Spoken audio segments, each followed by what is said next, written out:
here's an update. As I'm uploading these videos in the library, they're being deleted.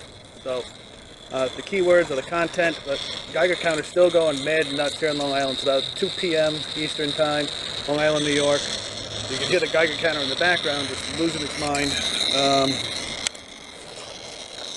Sorry for the shaky video. I'm trying to flip this thing around. It's just losing its mind. So I'm in the shade still now too. So my theory before was that it is being affected by the particles from the sun's plasma pushed down at us vertically.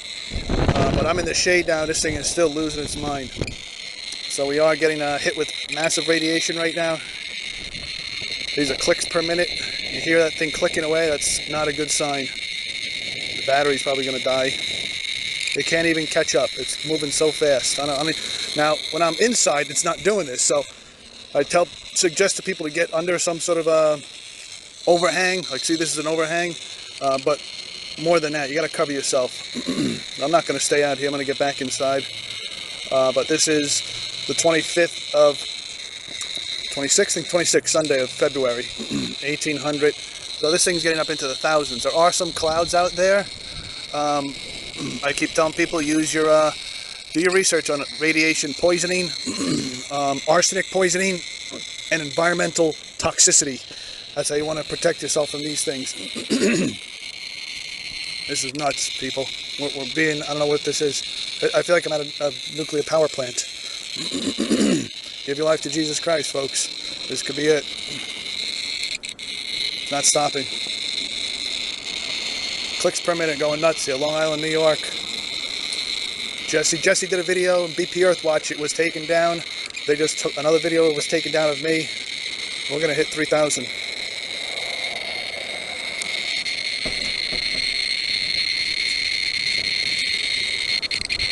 There you go. Now, you don't feel the effects of this, but trust me, I don't even know what it is. This is a nuclear radiation detector by GQ, model number 6CM300E. This is going to keep going. This is in the shade. In the sun, it's going to be even louder and more.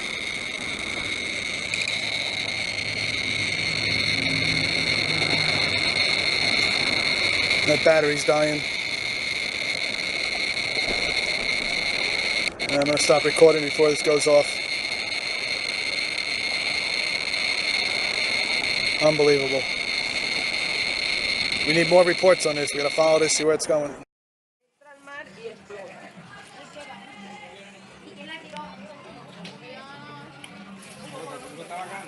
Sí. Ajá, eso es lo que estoy viendo.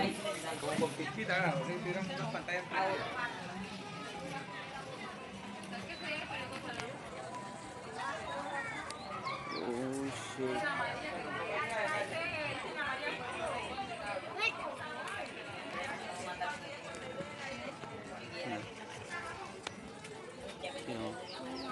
Se ve bonito, ¿verdad?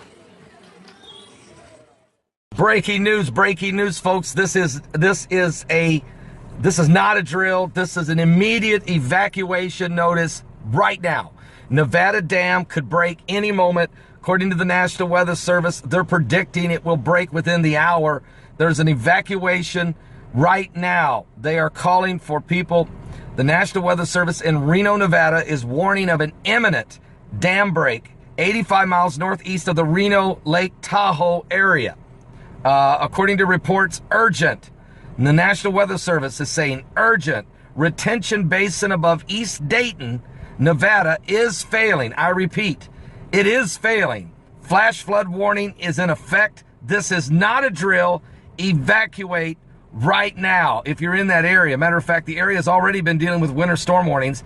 But according to Reno National Weather Service office, the South Dayton Retention Pond in central Lyon County, let me say that again, the South Dayton Retention Pond in central Lyon County, Nevada, could break any moment. They figure by 5 p.m. Eastern that it will break. Between 2 to 4 feet of water then could go rushing into the areas of East Dayton, Nevada. Now, it's unclear how many people live in that affected area, but according to the 2010 census, they believe around 50,000 people live there. Folks, you all, 50,000 of you, you all need to flee to higher ground immediately. The dam is going to go. There's no question about it. It's going to go, according to the National Weather Services. Now, I've looked at several quick reports. This is a dam break emergency. This is not a drill. This is not a drill. I repeat, warning, warning, this is not a drill. It's going to go, okay? We need 50,000 people in the South Dayton retention pond is going to go. And everyone living in East Dayton, Nevada, you need to get out of there now. And folks, there's 9 other dams that are being stretched to the limit here in Northern California, Northern Nevada areas. So I just want you to know this is not a drill. This is a dam break emergency in effect right here, right now. We're running out of time. Give your life to Jesus Christ, folks. And pray for these people. Please pray for East Dayton, Nevada. The dam's going to go. 2016 will go down as the hottest year on record, and the North and South Poles can't handle the heat. Climate scientists say polar sea ice the size of India has disappeared. That's about as big as 2 Alaskas. Now the amount of sea ice at the poles is at a record low for the season. CBS News contributor and theoretical physicist Dr. Michio Kaku joins me now. It's nice to see you. Thanks for being here. All right. So first of all, let's just start with explaining what sea ice is and why this is so significant, the melting of it. Well, if you're thinking about buying beachfront property anytime soon, you may want to think twice, because sea levels are going to start to rise for 2 reasons. First of all, the Earth is heating up, as you said, and water expands when it gets warmer. That causes sea level rise. But second of all, and this new study is quite damaging, the size of the North and polar cap regions are shrinking to the tune of twice the size of Alaska. And that water has to go someplace. And it's going to wind up in somebody's living room in the future. In fact, it's projected that in the coming decades, sea levels could rise maybe 3 feet, perhaps maybe even 10 feet by the end of this century. Where we are standing right now could be underwater. In less than half a century. That's right. Again, these numbers depend upon which computer studies you use, which assumptions you make. But most of the studies are converging on the fact that A, the Earth is heating up, B, the ice caps are beginning to melt and crack. Even the South Pole is beginning to crack. And 3, that means that water's got to go someplace, and it could wind up in someone's living room. Let me read you this statistics. I think this is staggering. The National Snow and Ice Data Center says the amount of sea ice at the poles is almost 1.5 million square miles less than its 1981-2010 average. So did it just melt really quickly in the past few years? Are we just noticing this now? Well, if you take a look at submarines that went to the North Pole 50 years ago, like the Nautilus, and then compare it with the results of today, we find that the ice has actually decreased by 50% in the last 50 years. I mean, think about that. That means that in our lifetime, we're actually seeing the melting of the polar ice region. And by satellites, you can see that in summer times, there is no more North Polar ice caps. Right. And so kids in the future will say that Santa Claus is obviously a myth because there is no North Pole for Santa Claus to live and make all the toys. How about the area around the South Pole? Because it has steadily been getting warmer, but there was a time when it was getting colder. What happened? That's right. Some of the skeptics say, bah, humbug. Look at the South Polar region. It's actually getting colder, not warmer. But we think we know the reason why. There is the polar vortex. That is a hurricane, literally a cold hurricane over the North Pole and the South Pole. And we think that the polar vortex in the South Pole prevented warmer air from coming in. And that's temporary, because now even the South Pole is beginning to look like the North Pole, i.e. it's beginning to get smaller and temperatures are rising just as we would expect. So what does that mean for the rest of the world if the South Pole continues to get warmer? First of all, it means that storms are going to be much more severe. The latest study I saw shows that the ferocity of storms could be 5 times what it has been historically. So think of the worst storm of the past year. The worst storm, multiply that by 5. And that's what winters are going to be like. Second of all, if you're near the oceans, and even though you don't have a hurricane, simple storms and nor'easters could throw water, paralyzing the subway system, paralyzing mass transit. So even if your city is above water, it means that water could definitely overflow into your living room in case there's a very bad storm, which will be more fierce and more common in the future. So the so-called 100-year storms, we're going to see them much more frequently.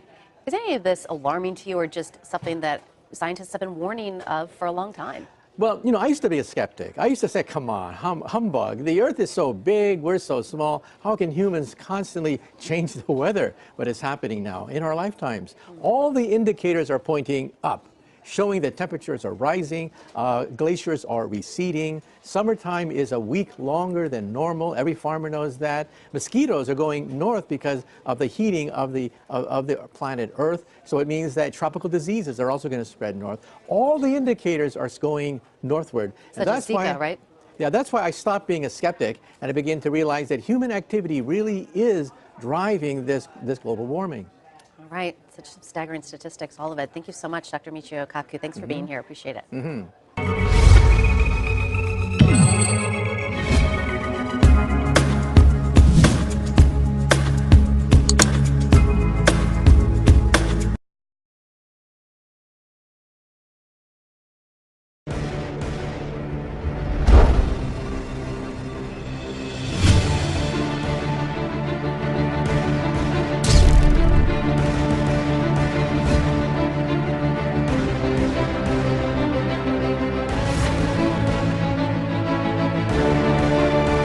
Here's an update.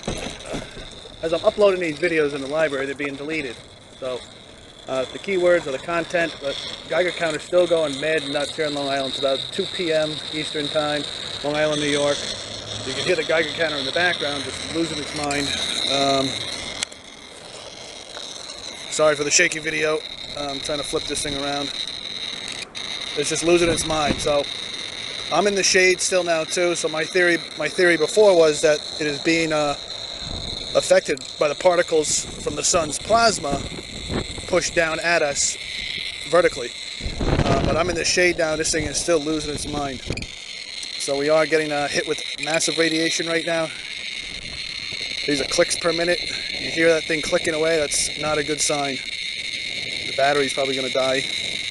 It can't even catch up. It's moving so fast. I mean, now when I'm inside, it's not doing this. So I suggest to people to get under some sort of overhang. Like, see, this is an overhang. But more than that, you got to cover yourself. I'm not going to stay out here. I'm going to get back inside.